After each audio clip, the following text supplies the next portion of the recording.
I was standing outside my son's study, holding a casserole dish I'd baked with my own hands, when I heard my daughter-in-law say, "She won't even notice the account's already drained." My breath stopped. My son laughed and added, "Just move the money now. Once she signs over the lake house, we can list it by Friday." They thought I was soft. They thought I was blind. They had no idea I'd already called my lawyer and that I was recording every word. Friends, before we dive into this story, I want to ask for a small favor. If you're watching this, please hit subscribe, tap the like button, and drop a comment telling me where you're listening from. Your support means more than you know, especially for women like me who are learning to fight back. I'm standing in Daniel and Lauren's hallway, the ceramic casserole dish burning my palms, when I hear Lauren say, "She won't even notice the account's already drained." My breath stops like someone yanked the air right out of my lungs. The dish, my grandmother's old blue-glazed one, the one I used for Daniel's favorite chicken and dumplings, feels heavy now, like it's filled with wet cement instead of food I spent 2 hours cooking. I don't knock. I don't call out. I just freeze, bare feet barely making a sound on their cool hardwood floor, and press myself against the wall like if I disappear into the wallpaper, maybe the next words won't be as cruel. But then Daniel laughs, that same chuckle he's had since he was 6, the one that used to make me smile when he told me a joke about his stuffed bear, and says, "Don't worry, she thinks she's being noble, and she already agreed to the transfer anyway. All we need is her signature on the deed, and that rickety old place is ours to sell." My stomach drops. That rickety old place is the lake house where Charles proposed to me, where we spent every summer for over 30 years. It's not just property. It's every memory I have left of him. And the money? That $275,000 I wired them just days ago wasn't for tuition. It was for Europe. A trip. For them. I don't remember walking back to the car. I must have, because I'm behind the wheel, knuckles white on the steering wheel, eyes dry but burning. I drive the whole way home in silence. No radio, no phone. Just the hum of tires on pavement and the echo of their voices in my head. Every bump in the road jolts my hands, and I keep glancing in the rearview mirror like they're following me, like they'll see me and know I heard. But no one's there. It's just me and this awful truth settling into my bones. When I pull into my driveway, I don't turn off the engine right away. I sit there, staring at the house I built with Charles, wondering how I didn't see it coming. The fake school letters, the panicked calls about urgent tuition hikes, the way Lauren kept saying, "You're their only hope, Evelyn," while patting my hand like I was some fragile old doll, and Daniel, my own son, looking me dead in the eye and saying, "You're the only one who can save them, Mom." I believed him. I handed over everything without blinking because I thought I was helping my granddaughters. Instead, I funded a vacation. Inside the house, I set the casserole dish on the kitchen counter without even opening it. The smell of thyme and butter that used to make Daniel light up now makes me nauseous. I sit at the table, the same one where Charles and I planned our future, and my hands won't stop shaking. I pull out my phone and scroll through the messages, Lauren's cheerful updates about college prep, Daniel's grateful texts after each transfer, even the fake invoice they sent with the school seal photoshopped onto it. I remember how proud I felt, thinking I was finally doing something real for those girls. I'd stayed up nights worrying about how to stretch my retirement, cutting back on groceries, skipping my annual checkup just to make sure I had enough to send. And all along, they were laughing. They used my love like a crowbar, prying open my bank account, my trust, my heart, and walking off with whatever they could carry. The worst part? Daniel knew exactly what he was doing. He didn't just go along with it. He led the whole thing. My own blood. My son. I get up and pace the kitchen, arms crossed like I'm holding myself together. I want to scream, but no sound comes out. I want to throw something, but everything in this house was bought with love, even the chipped coffee mug with the daisy on it. I pour myself a glass of water, but my hand trembles so badly I spill half of it on the counter. That's when it really hits me. I'm not heartbroken. I'm furious. This isn't grief. It's betrayal dressed up as generosity. They didn't just steal money. They stole years of my life, my peace, my sleep, my belief that I mattered to them. and they made me feel grateful for the privilege of being robbed. I think about the girls, sweet, bright-eyed Ava, quiet Lily, and baby Sophie who still calls me Gigi, and I ache. Not just because I miss them, but because I wonder what they've been told. Do they think I'm a hero? A fool? Do they even know their parents are using me? I sit back down, head in my hands, and try to breathe, but every inhale tastes like ash. I don't cry. Not yet. By the time the first gray light creeps through the kitchen window, my tears have dried up completely. Instead, my whole body feels like it's vibrating with rage. A low, steady hum under my skin that makes my fingers curl into fists. I replay their words over and over. She won't even notice. That rickety old place. She thinks she's being noble. No, I notice now. I see everything. I see the way Lauren's eyes lit up when I mentioned selling some of Charles's old tools last year. Oh, Evelyn, that's so smart. You don't need all that clutter. I see how Daniel changed after his promotion, how he stopped coming over unless he needed something, how he'd hug me too quickly, like he was just checking a box. I thought it was adulthood, busy lives, modern parenting, but it was greed, pure and simple. They didn't want a grandmother. They wanted a bank account with a pulse, and I handed them the pin like it was a gift. The sun climbs higher, casting long shadows across the floor, but I don't move. I just sit there, staring at my hands, wrinkled, spotted, strong, and for the first time in years, I feel awake, clear, not soft, not easy, ready. By mid-morning, I've made 3 decisions. 1, I'm calling Robert, the lawyer who handled Charles's will. 2, I'm not signing a single paper they put in front of me. Not the deed, not a power of attorney, not a birthday card if they ask me to sign it. 3, I'm done being the quiet, grateful widow who says yes to everything. Let them think I'm naive. Let them think I'm harmless. They'll find out soon enough that love can turn to steel when it's been twisted too far. I stand up, wash the spilled water off the counter, and finally open the casserole dish. The food's cold now, but I scrape it into the trash without a second thought. That version of me, the one who cooked for approval, who gave until she had nothing left, that woman just died in this kitchen. And the one who's left? She's not crying. She's making a list. And at the top of it, don't let them win. My fingers are stiff, my throat tight like someone wrapped a scarf too tight around it. When he answers, warm, familiar, just like the man who sat with me over coffee after Charles's funeral, I almost can't speak. My voice cracks on the first sentence. Robert, I need help. I don't cry. Not yet. But I tell him everything fast, like if I stop talking, the truth will disappear. I explain about the $275,000 wire, the fake college fund story, the way Lauren said, I won't even notice the account's already drained, and how Daniel laughed like it was a joke.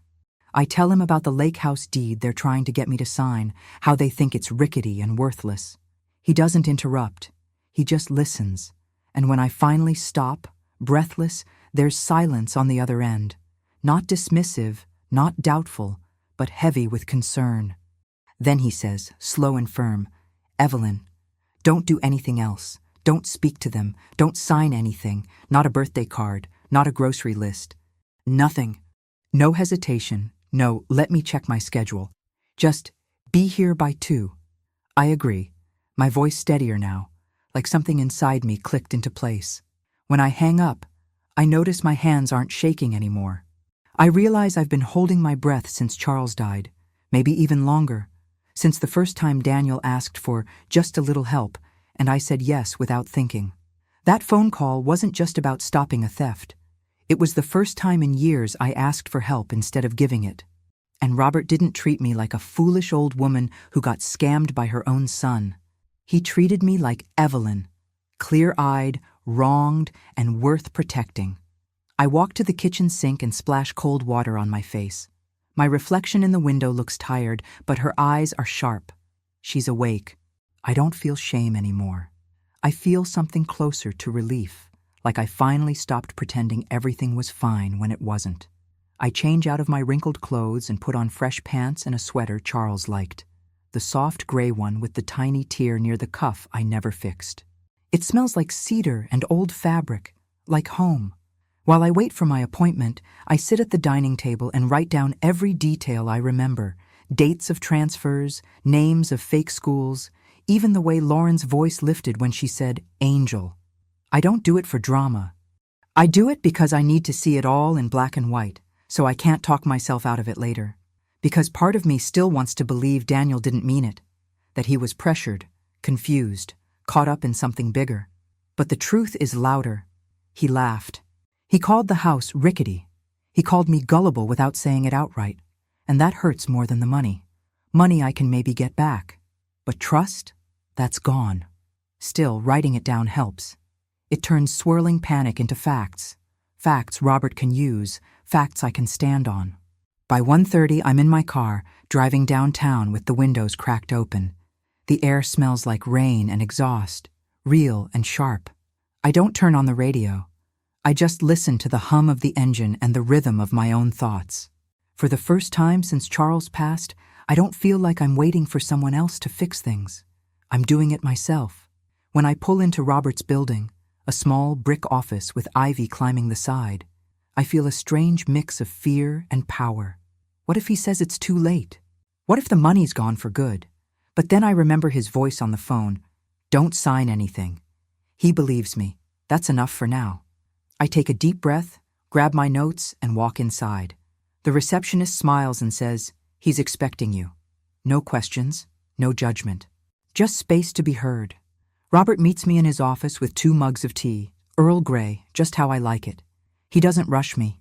We sit, and I tell him everything again, slower this time. He nods, takes notes, asks precise questions.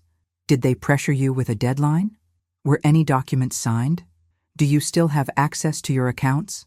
Each question makes the fog lift a little more. He explains that since I haven't signed the deed, the lake house is still mine. The money transfer might be harder to undo, but not impossible, especially if we move fast. They counted on you not fighting back, he says quietly. They counted on your love blinding you. His words sting, but they're true. And hearing them out loud doesn't make me weak. It makes me angry in a clean, focused way. Before I leave, he hands me a sheet with 3 instructions. Freeze all joint access, change every password, and don't, under any circumstances, go back to their house alone. I tuck it into my purse like a shield. When I get home, the house feels different. Quieter, yes, but not lonely. I sit on the porch with a glass of water, watching the trees sway in the late afternoon light. I think about Charles, how he always said, "You've got spine, Evie. Don't let anyone make you forget it." I did forget. For a while I traded my spine for peace, for the illusion of family harmony. But today I called Robert. I wrote down the truth. I listened to myself instead of silencing that warning voice in my gut. And for the first time since he died, I don't feel like I'm just surviving. I feel like I'm choosing to protect what's mine, choosing to stop being the easy mark, choosing to believe I deserve better than being used like a bank with a heartbeat. The sun dips lower, casting long shadows across the yard. I take another sip of water. My hands are steady, my breath is even, and I'm not alone. Not really, because the woman sitting here now, she's got her voice back, and she's not giving it up again. I'm sitting in the corner booth of that little coffee shop on Maple and Fifth, the one with the mismatched mugs and the chalkboard menu, when Robert walks in, briefcase in hand and coat half open from the chill outside. He spots me right away, gives a quiet nod, and slides into the seat across from me without a word. The steam from my coffee curls between us, but I don't take a sip. My hands are already restless in my lap. He opens his briefcase, pulls out a manila folder, and slides it across the table like he's handing me a diagnosis. They moved fast, he says, voice low but steady. Inside are printouts, property records, bank transfer confirmations, even a listing sheet from a real estate agency with a shiny photo of my lake house and a price that makes my stomach drop. Daniel put it on the market last Tuesday, 3 days after you wired the money. My fingers go numb as I flip through the pages. There's my name on the deed. Still the owner, but right below it, Daniel's signature authorizing the listing. He never asked, never mentioned it. He just assumed I'd sign anything he put in front of me once the money was gone. I stare at the listing photo. Charles repainted that front porch the summer before he died, humming old country songs while I handed him brushes from the ladder. Now it's being sold like a vacant lot, stripped of every memory. This isn't just greed, I say, my voice rough. This is a plan. Robert nods. It's coordinated. They wanted your savings first, then the property. If you'd signed that deed like they expected, they'd have full control. No recourse, no questions. I look up at him, my eyes burning. Can I get the money back? He leans forward, elbows on the table. Maybe. The transfer happened less than a week ago. If we file an emergency motion and prove fraud, especially if you have witnesses or recordings, we might freeze the account or force a reversal. But Evelyn, you have to act now. Today. I swallow hard. No more thinking. No more, maybe they didn't mean it. This folder proves it. Every smile, every hug, every, "You're the only one we can count on, Mom." All of it was scaffolding for this theft. And the worst part? My own son built it. I run my thumb over the corner of the deed copy, worn soft from being handled. I remember Daniel as a boy, barefoot on that dock, casting a fishing line with hands too small for the rod. I carried him home when he twisted his ankle chasing fireflies. I stayed up all night when he had the flu, pressing cold cloths to his forehead. And now he's out there showing my home to strangers like it's his to sell. The betrayal doesn't feel hot anymore. It feels cold, sharp, like metal under skin. What's the first step? I ask. Robert lists them quickly. Freeze my accounts, file a legal notice against the property transfer, start gathering every text, email, voicemail. Don't contact them, he warns. Not even to yell. Anything you say can be twisted. I nod. I won't call. I won't beg. I won't ask why. That time is over. What's left isn't a mother pleading with her son. It's a woman protecting what's hers. I close the folder and push it back toward him. Do it, I say. All of it. My mind is racing faster than my pulse. Replaying every emergency Daniel and Lauren described, every tearful phone call, every time I said yes without asking for proof. I was so eager to be needed, to feel useful, that I handed them the keys to everything. But Robert's words echo in my head.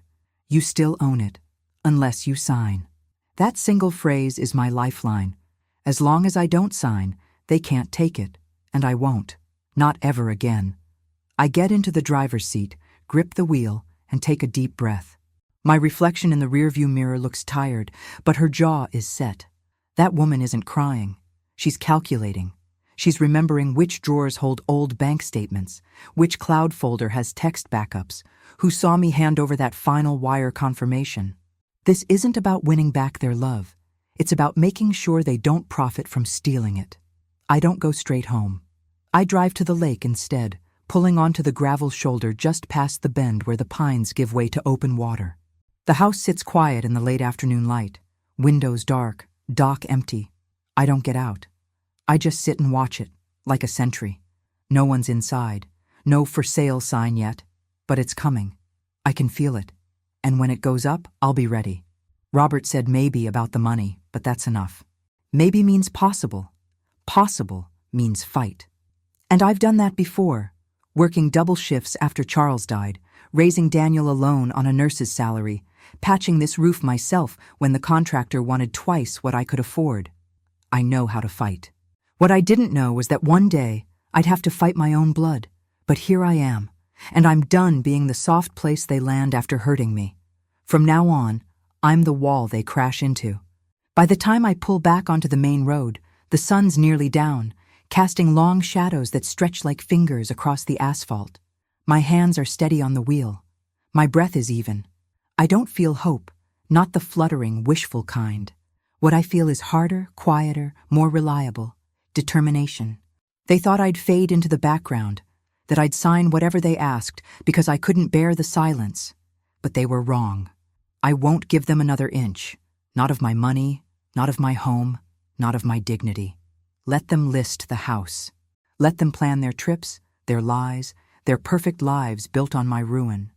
I'll be there, paper in hand, voice firm, saying no. And this time, I mean it. I pull up to their driveway without warning, my hands gripping the wheel a little tighter than usual. I'm wearing the pearl earrings Charles gave me on our 40th anniversary.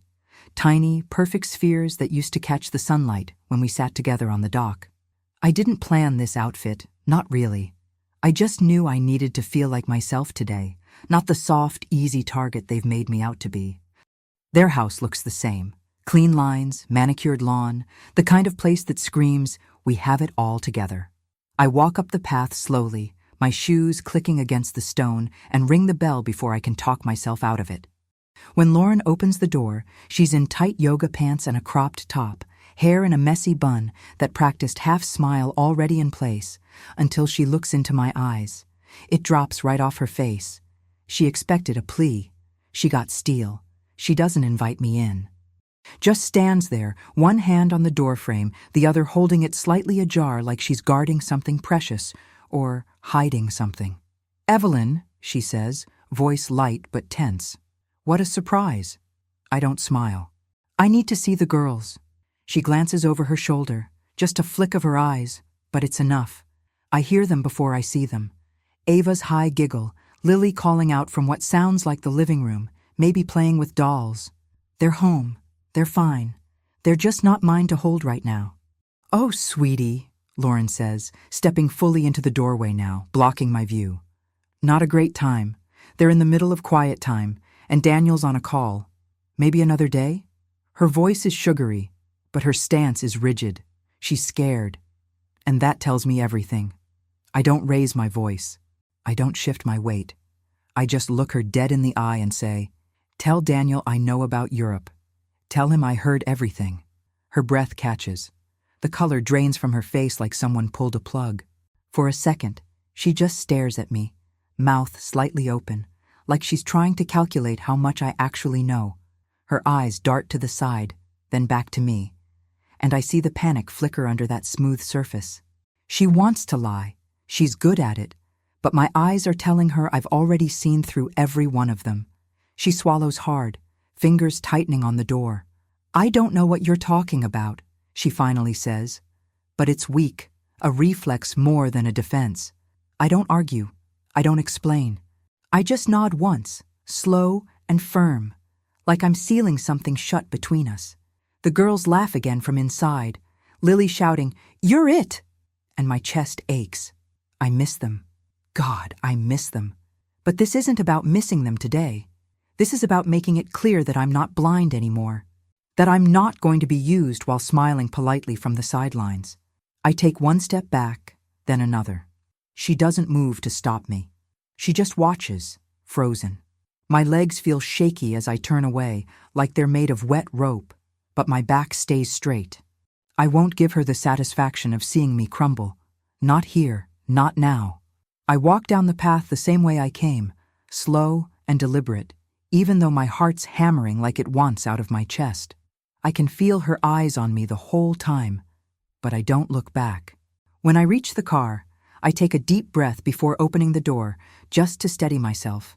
My hands tremble as I fumble for the keys, but I don't cry. Not yet. What I feel isn't sadness. It's clarity. That visit wasn't about getting to hold my granddaughters, even though every part of me ached to walk in and scoop them up. It was about drawing a line, about letting them know that the woman they've been manipulating, the one they thought would just keep signing checks and nodding along, is awake. And she's not playing their game anymore. That's the real message I left on their doorstep. Back in the driver's seat, I finally let myself exhale. The car smells like old coffee and the lavender air freshener I bought last week. Simple, familiar, mine. I look in the rearview mirror. Lauren's still in the doorway, arms crossed now, watching. She looks small, scared. Good. She should be. I start the engine, the quiet roar grounding me. I don't speed off dramatically. I just pull away calmly, like I've got all the time in the world. Because I do. They thought they had me cornered. Old, lonely, eager to please. But they forgot something. I survived Charles's death. I raised a son alone through layoffs and hospital visits and sleepless nights. I built a life with my own 2 hands. And I'm not going to let 2 greedy people dismantle it with fake smiles and fake emergencies. No, that ends now. And they know it. The proof is in Lauren's pale face, in the way she couldn't meet my eyes after I said Europe. My earrings catch the light again as the sun dips lower, and I touch one gently with my thumb. Charles always said pearls were for women who'd been through something, formed under pressure, beautiful because of the struggle. I never really understood that until now. Today wasn't about winning. It was about refusing to lose quietly. And as I turn onto my street, I feel something shift inside me. Not hope, not yet, but resolve. Hard, quiet, unshakable. They wanted a pushover. They got a woman who remembers every lie, every laugh, every dollar they stole disguised as love. And they're going to find out I don't just give. I protect, I defend, I fight. And this was just the beginning. The phone rings just after 9, and I know it's him before I even look at the screen. Daniel. His name lights up like a warning, not a comfort. I take a breath, smooth my voice like I'm ironing a wrinkle out of it, and answer. Hi, honey. He sounds warm, almost tender. Mom? Are you okay? You seem different, like he's genuinely concerned. Like he didn't just laugh while planning to sell the only place that still holds Charles's scent. I force a sigh into my voice. Soft, tired, the kind he's used to hearing when I'm about to say yes. I've been thinking, maybe I should sign the deed after all. A beat of silence. Then his voice lifts, bright and eager. Really? He doesn't even try to hide it. I trust you, I say, and my stomach knots so tight I almost gag. It tastes like ash in my mouth. But I keep going. You've always had the girl's best interests at heart. I don't want to stand in the way. He's practically bouncing through the phone. That's amazing, Mom. I'll come over first thing tomorrow with the papers. We'll get it all sorted before lunch. He sounds relieved, happy, like I just handed him a gift instead of playing dead to lure him in. I hang up and sit there in the dark kitchen, fingers still wrapped around the phone. The lie sits heavy in my chest, sticky and wrong. I've spent my whole life telling the truth, even when it cost me, even when it made me look foolish. And now, to save what's left of my life, I have to lie like they do. Like it's nothing, like it doesn't scrape my soul raw. But I pick up the phone again, open the voice memo app, and press record. My voice is low, steady. He's coming to steal what's left, but this time I'm ready. I say it once, clear and plain, no drama, just fact. And something in me shifts. It's not just fear anymore. It's strategy. I'm not waiting for rescue. I'm setting the trap. For the first time, I'm not reacting. I'm acting. And that feels dangerous, powerful, and sickening all at once. I get up and walk to the living room, where Robert's folder sits on the coffee table. I flip it open again. Property records, transfer logs, the listing sheet with my lake house smiling back at me like it doesn't know it's been put up for sale behind its owner's back. I run my finger over the deed. My name is still there, Evelyn Carter, owner. That hasn't changed, not yet. Tomorrow, Daniel will walk in with his soft words and his fake urgency, just like last time. But this time, I won't be the woman who signs without reading. I won't be the one who believes the performance. I'll be the one watching, listening, recording, every word, every pause, every lie he thinks is safe to tell. I take out my charger and plug in my phone. Full battery by morning. I need every second of audio crystal clear. No excuses. No room for doubt. If he says even one thing that confirms their plan, I'll have it forever. I go to the bedroom and pull the pearl earrings from my jewelry box. Charles's gift, the ones I wore when I confronted them at the door. I hold them in my palm. They're cool, smooth, real. Unlike the warm, sticky feeling of guilt crawling up my neck. I hate that I have to do this. I hate that my own son made it necessary. But hate won't pay the lawyer. Hate won't stop the sale. Only proof will. And proof doesn't care if it's wrapped in kindness or cruelty. It just is. I put the earrings back. No need for symbolism tomorrow. I need to look like exactly who they think I am. Tired, trusting, ready to give in. The perfect mark. Let them believe it. Let them walk right into the room thinking they've won. They won't see the recorder in my pocket. They won't hear the quiet click when I press play before they even sit down. I make a cup of tea, not because I want it, but because the ritual steadies me. The kettle whistles, the water steams, the mug warms my hands. Outside, an owl calls from the woods behind the house. Everything feels normal, quiet. But inside me, something sharp has clicked into place. I'm not just protecting property. I'm protecting my right to exist without being used. And if that means I have to wear a mask for one more day, so be it. I sip the tea, bitter and hot. Daniel will come tomorrow with papers in hand, probably wearing that sweater I bought him last Christmas, the gray one with the loose thread he never fixed. He'll hug me like nothing's wrong. He'll say things like, "You're the best mom," and "the girls are going to be so happy." And I'll nod. I'll smile. I'll let him think he's still in control, but I'll know the truth. And soon, Robert will too. After I finish the tea, I go back to the kitchen table and write down exactly what I'll say tomorrow. Just a few lines so I don't fumble. Is this the final version? What happens if I change my mind later? Do the girls know we're doing this?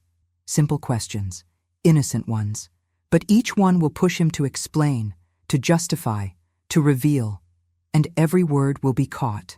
When I'm done, I turn off the light and stand by the window, looking out at the driveway where he'll park. My hands are steady now. My breath is even. I still feel dirty for lying, but not ashamed. There's a difference. Shame would mean I did something wrong, but I'm not stealing. I'm defending. And if deception is the only language they understand, then fine. I'll speak it fluently, just this once. Because tomorrow isn't about giving. It's about taking back, and I'm ready. Daniel and Lauren walk into my living room like they own the place, smiling, relaxed, carrying a manila folder like it's just another grocery bag. Daniel plops down on the sofa, one arm slung over the back like he's visiting a friend's house, not the woman they've been planning to strip bare. Lauren sits beside him, crossing her legs, her lips painted that same expensive pink she always wears when she wants to seem put together. She hands me the papers with a little flourish. "We made it easy for you, Mom," Daniel says, voice warm, like he's doing me a favor. The header reads, "Family Asset Restructuring," bold, official-looking, like it's all perfectly normal. My hands don't shake as I set the teapot down. The steam curls between us, but I don't offer them cups right away. I just look at them, really look, and ask softly, "So the college fund is real?" Daniel doesn't miss a beat. "Of course, Mom. You know we'd never lie about something like that." His eyes don't even flicker. He's good. Too good. I pour the tea slowly, deliberately, the clink of the porcelain loud in the quiet room. The scent of chamomile fills the air, calm, normal, the kind of thing you'd expect from a Sunday visit between family. But this isn't family. Not anymore. I hand them each a cup, then sit across from them in Charles's old armchair, the one he used to read the paper in every morning. I take a small sip, then ask just as gently, "Then why did you tell Lauren the money was for Europe?" Daniel's spoon stops halfway to his cup. His face goes still, like someone froze the image. Lauren's fingers tighten around her mug. For a second, neither of them breathes. Then she laughs, a high, nervous sound that cracks at the end. "Oh, Evelyn, we were joking. You know how we are. Just silly stuff when we're alone." She reaches out like she's going to pat my knee, but pulls back when she sees my expression. I don't move. I just smile, the kind of smile that doesn't touch your eyes. "Funny," I say, "because I recorded you. I don't reach for my phone. I don't play a single second of audio. I just let those words hang there, sharp and final, like a blade placed gently on the table between us. The silence that follows is thick, so heavy I can feel it pressing against my skin. Daniel sets his teacup down with a clatter, tea sloshing over the rim. He tries to laugh it off, but it comes out strained. "Come on, Mom! You don't even know how to use that recording thing." But his eyes dart to my purse on the coffee table, then back to me, searching for a sign that I'm bluffing. I don't give him one. I just keep sipping my tea, calm as Sunday morning. Lauren's leg starts bouncing under the table, a nervous tick I've never seen before. She pulls her phone out, checks it, puts it away, anything to avoid looking at me. Recorded what, exactly? She asks, voice higher than usual. A private conversation between spouses? That's not even legal. But her voice wavers. She knows it's not just any conversation. She knows I heard them laugh about how easy I was, how they were already picking out beach houses with my money. I don't answer her. I just meet Daniel's eyes and say, "You told her the house sale would give you $500,000, enough for Europe and a new life. Was that part of the joke too?" Tea spreads across the coffee table, dark and slow, like a stain spreading across a clean sheet. "This is ridiculous," he snaps, but his hands are shaking. Lauren grabs his arm, her voice low and urgent. "Daniel, calm down." He yanks it away. He turns to me, jaw tight, eyes hard, but there's fear underneath, raw and unmistakable. "You really think I'd do that to you? After everything you've done?" The words are sharp, but they don't land like they used to. I'm not the woman who cried when he raised his voice. I'm the woman who heard him call me a mark and kept walking. I set my cup down, stand slowly, and say, "I don't think anything. I heard everything." That's when Lauren finally breaks. "We were stressed," she blurts out. "We didn't mean it. We've been under so much pressure." "Stop," I say, quiet but firm. "Just stop." I don't raise my voice. I don't need to. They're already unraveling. Daniel stares at me like he's seeing me for the first time, not as his soft, giving mother, but as someone who sees him clearly, and it terrifies him. They gather their papers quickly, awkwardly, like kids caught with their hand in the cookie jar. Lauren tries to smooth things over. "Let's just talk tomorrow when we're all calmer." But her voice is tight, her eyes darting toward the door. Daniel doesn't look at me as he grabs the damp folder off the table. His knuckles are white. Before they reach the hallway, I say one last thing, soft but clear. "Don't come back until you're ready to tell the truth." Neither of them answers. They just slip out the front door like shadows, shoulders hunched, voices low as they argue on the porch. I watch through the window as they get into their car. Daniel slamming the door, Lauren gripping the steering wheel with both hands. They sit there for a full minute, not moving, just staring ahead like they've hit a wall they didn't see coming. And then they drive off, fast, tires spitting gravel. I close the curtain slowly, turn back to the mess on the coffee table, and pick up my teacup. My hands are still steady. My breath is even. I didn't get my money back today. I didn't stop the sale, but I made them sweat. I made them doubt. And for the first time since this all began, I made them afraid of me. I clean up the spilled tea without rushing, wipe the table, wash the cups, put everything back exactly where it belongs. The house feels different now, quieter, but not empty. There's a new energy in the air, a kind of sharp clarity. They thought they had me wrapped up in guilt and love and old habits. They thought I wouldn't fight back because I never had before. But today, I showed them I'm not the same woman who handed over $275,000 with a hug and a prayer. I'm the woman who listens, who watches, who remembers, and who keeps records. I sit back in Charles's chair, the one that still smells faintly like his cologne, and let out a breath I didn't know I was holding. My heart's still pounding, but it's not from fear. It's from power. Raw, trembling power. I didn't win the war today, but I won the first real battle. And that's enough for now, because now they know. The game's over, and I'm not playing by their rules anymore. The bank doors slide open with that quiet hiss that always makes me feel like I'm stepping into something serious, something final. Robert walks beside me, not saying much, just steady, like an anchor. My palms are damp, but my steps don't slow.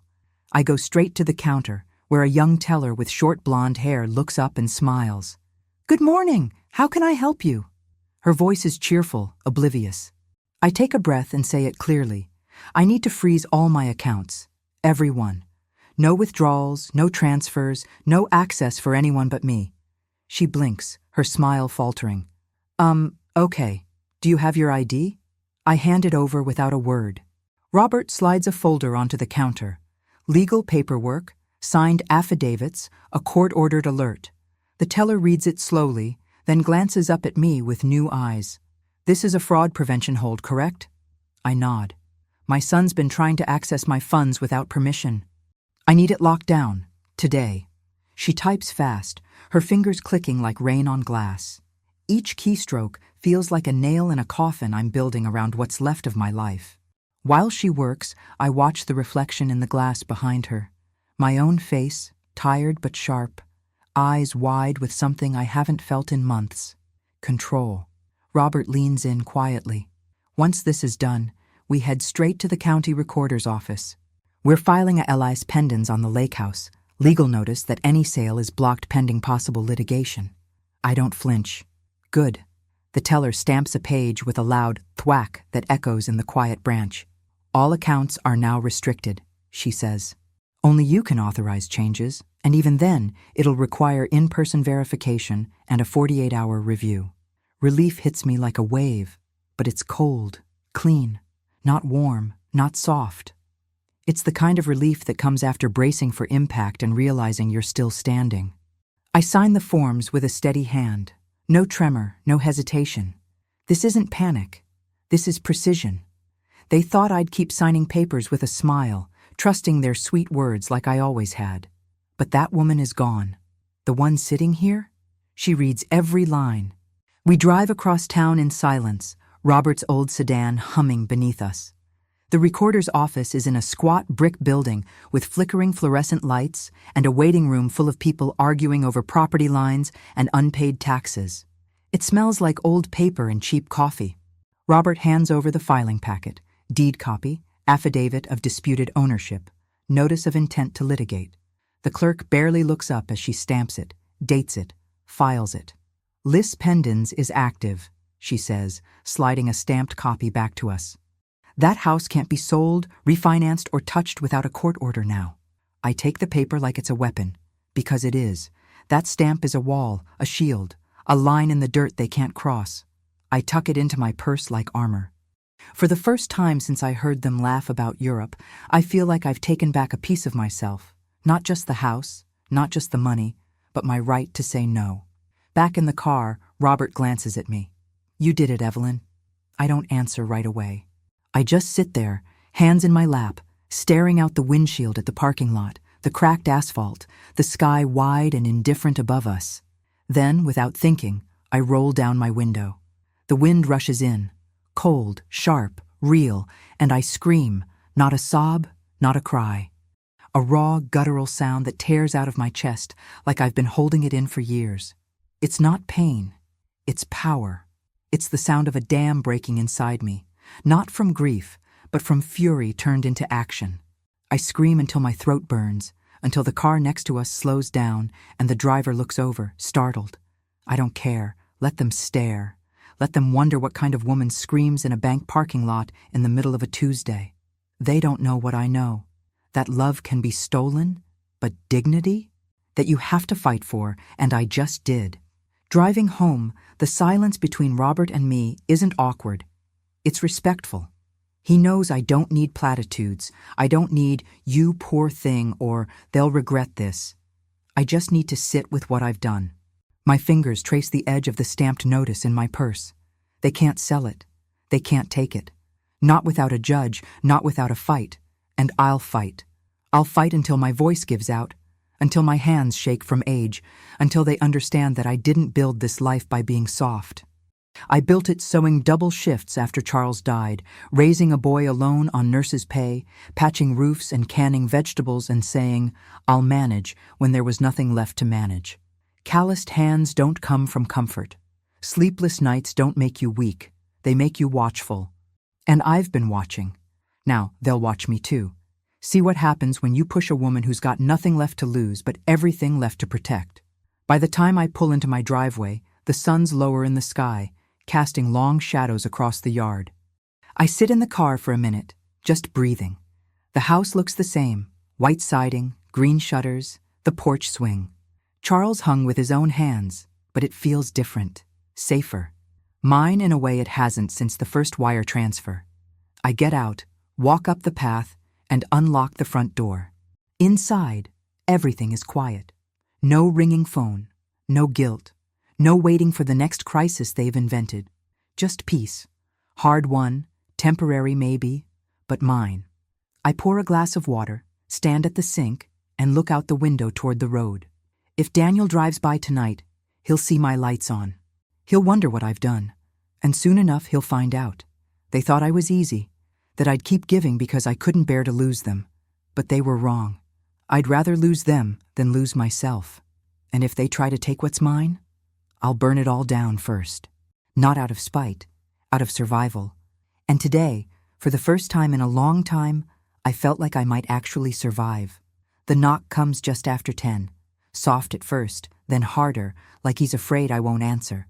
I open the door to Daniel standing on my porch, his shoulders hunched, face streaked with tears, eyes red and raw. He looks like the boy who scraped his knee at 8 and ran to me for comfort, not the man who laughed about draining my account like it was a punchline. "Mom," he chokes out, voice breaking. "I need to talk to you." He steps inside before I can say yes or no, and I let him, my body moving on old instinct. He sinks onto the edge of the couch, hands shaking, and starts talking fast. Lauren planned everything. She pressured him. He was weak. He never wanted to hurt me. He says, "I love you" 3 times in 2 minutes, and for a second, just one stupid, aching second, I feel it again. That old pull, that desperate hope that maybe it was all a mistake, that my son is still in there somewhere. I almost reach for his hand. Almost. But then he wipes his face, takes a shaky breath, and says it. "Just sign the house over, Mom. We'll pay you back, I swear. We'll figure it out." The words land like a stone in my stomach. All the warmth drains out of me.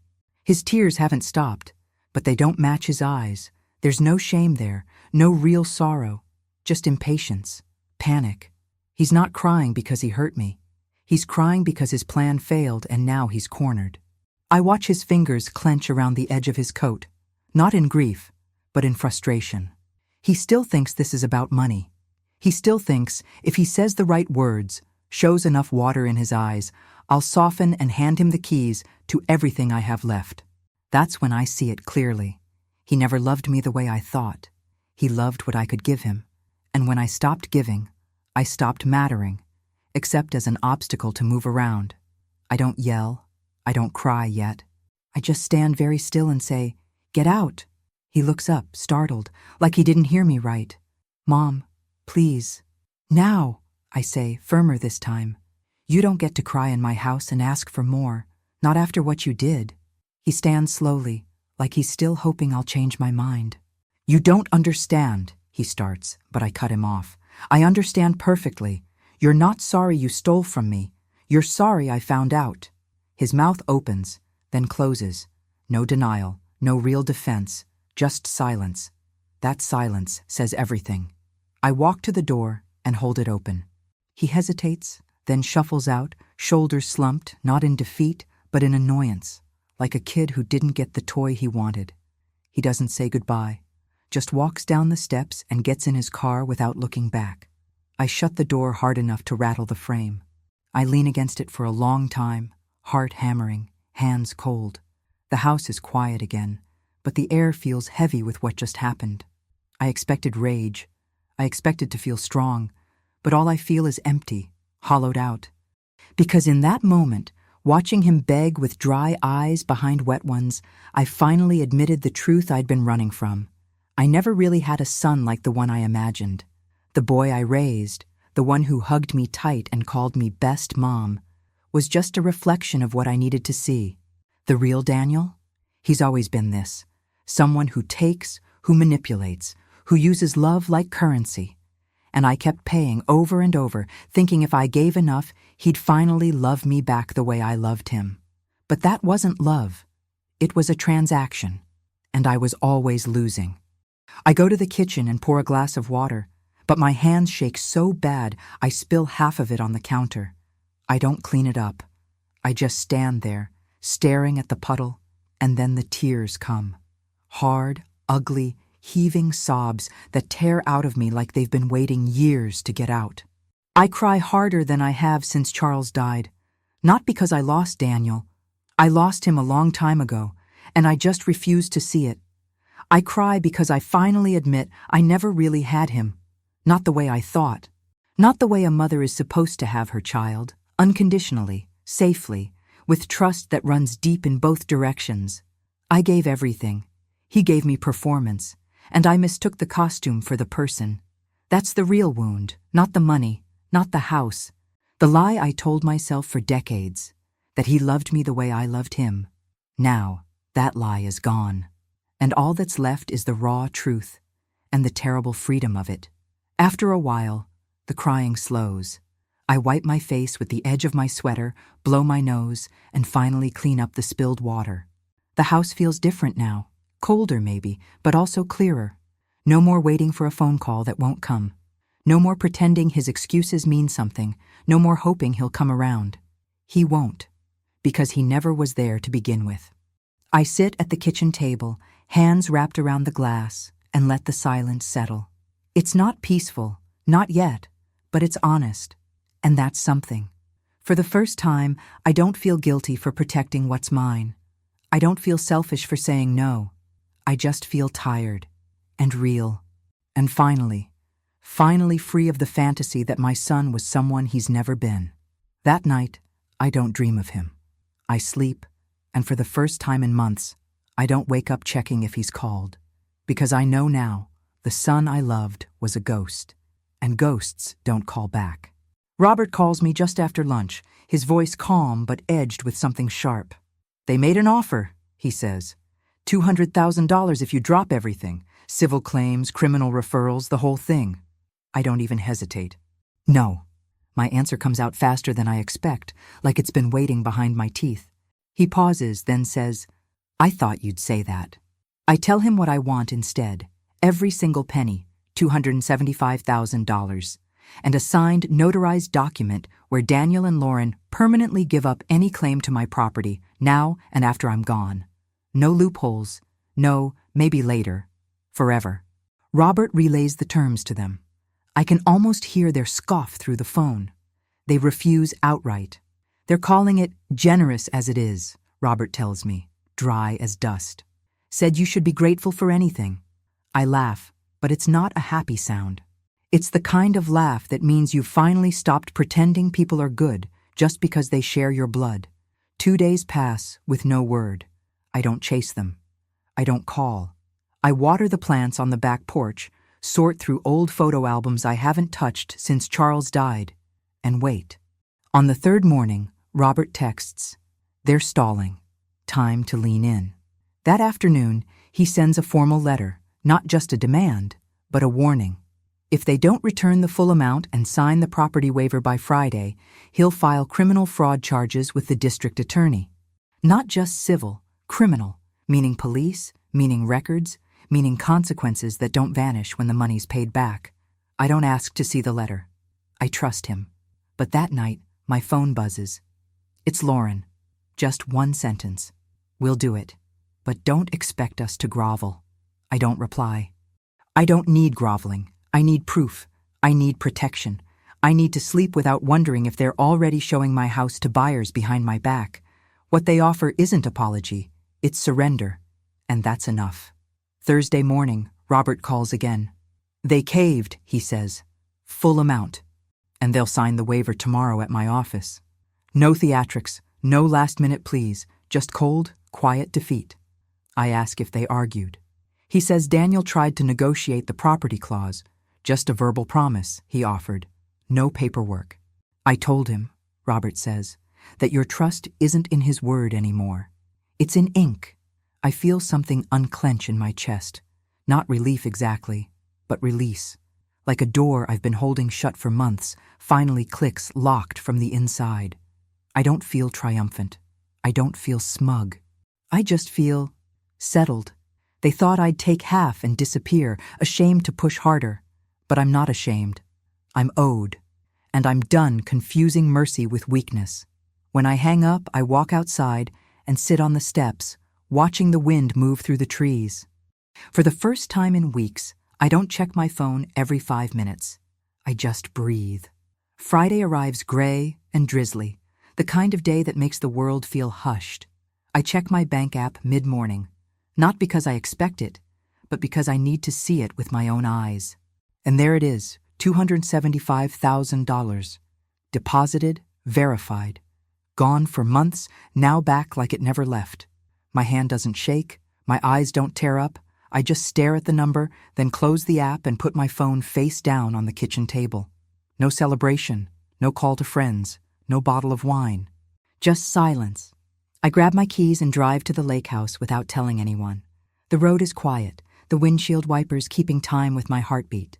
When I pull up, the house looks exactly as it always has. Weathered cedar, smoke curling from the chimney, the front porch Charles built with his own hands after our first summer here. I don't go inside. I just sit on the top step, run my fingers over the smooth, worn railing and whisper, "We kept it, Charlie." I remember him humming as he sanded each board, how he kissed my forehead and said, "This'll outlive us both, Evie." I didn't believe him then. I do now. Justice doesn't feel like fireworks. It doesn't taste like victory cake. It's quiet. It's sitting on your porch, breathing air that's yours, knowing no one's coming to take it away. No more lies. No more "just sign this, Mom." No more choosing between love and safety. I have both now, because I chose myself first. And that's not selfish. It's survival. The rain lets up. Sunlight breaks through the clouds, glinting off the lake. I don't cry. I just sit there, still as stone, while the weight I've carried for months finally lifts. Not all at once, but enough to stand straight again. I stay until the light fades, until the crickets start their evening song. When I finally get up, my knees ache, but my chest feels lighter than it has in a year. I don't look back as I drive home. I don't wonder if Daniel and Lauren are plotting their next move. I know they're not. They've learned the hard way. I'm not soft. I'm not easy. And I protect what's mine. Back at my house, I make a simple dinner, soup, toast, tea, and eat at the kitchen table.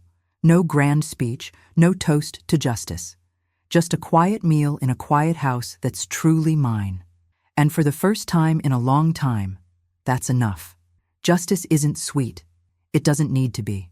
It just needs to be true. And this is mine. I wake before the sun, not because I have to, but because I want to. The house is quiet. No phone buzzing, no texts lighting up the nightstand, no voice in my head asking if I've done enough. I slip on my robe, the soft one with the frayed cuffs, and go straight to the kitchen.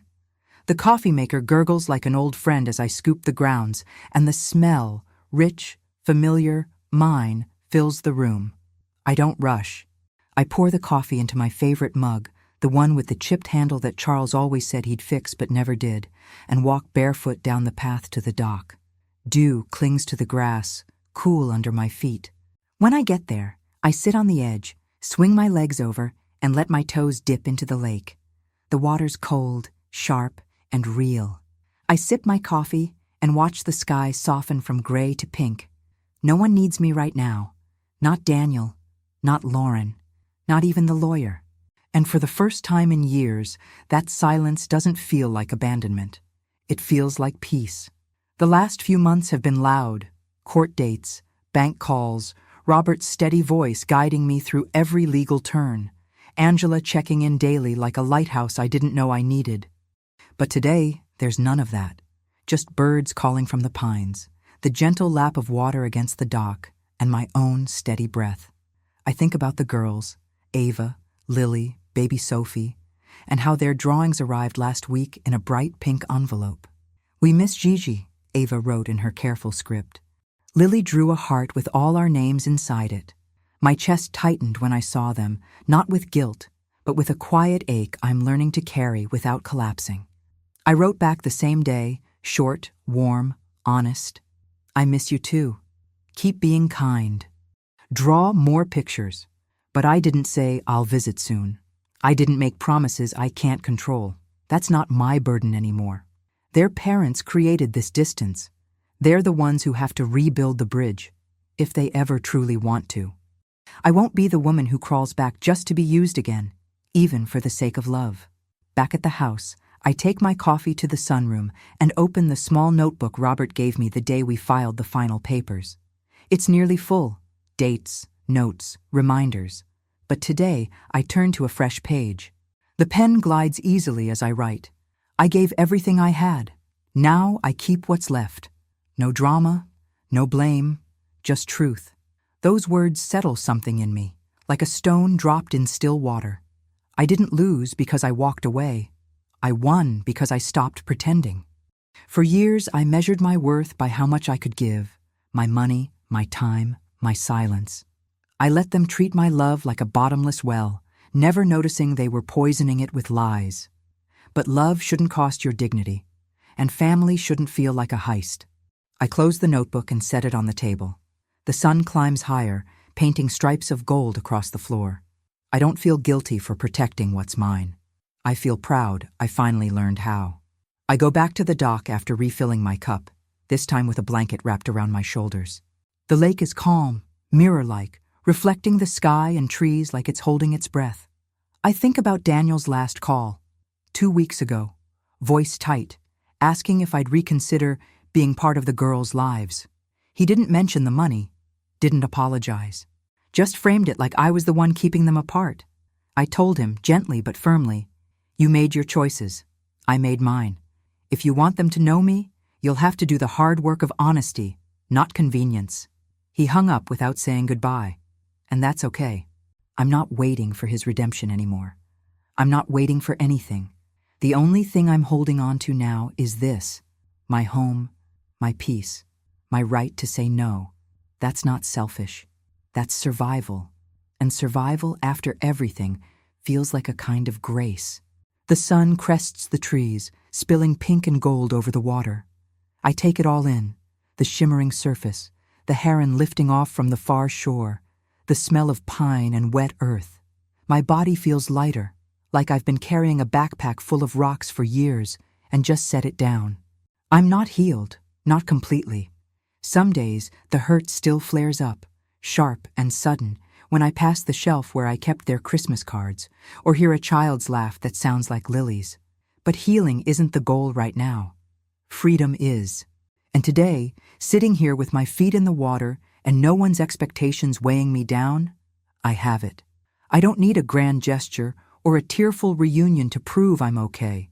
I'm okay because I'm here, by choice, on my own terms. That's more than I've had in a long time. I finish my coffee and stand slowly, brushing off the blanket. The house waits for me, not as a burden, but as a sanctuary. I'll make toast, maybe read a few pages of the novel I've been ignoring, and later call Angela just to chat. No agenda, no crisis, just connection. As I walk back up the path, I glance once more at the lake. The water ripples in the morning breeze, alive and unbroken, and I realize I'm like that now. Not perfect, not untouched, but whole enough. Not healed, but free. And for the first time in years, that's enough. More than enough. It's everything. If you've made it this far, thank you, from the bottom of my heart, for listening to my story. I'd love to know where you're watching from, so please drop a comment and tell me your city or country. If this story moved you or reminded you of someone you know, please hit like, subscribe to the channel, and share it with someone who needs to hear it. Your support gives these stories a voice and helps others feel less alone in their pain.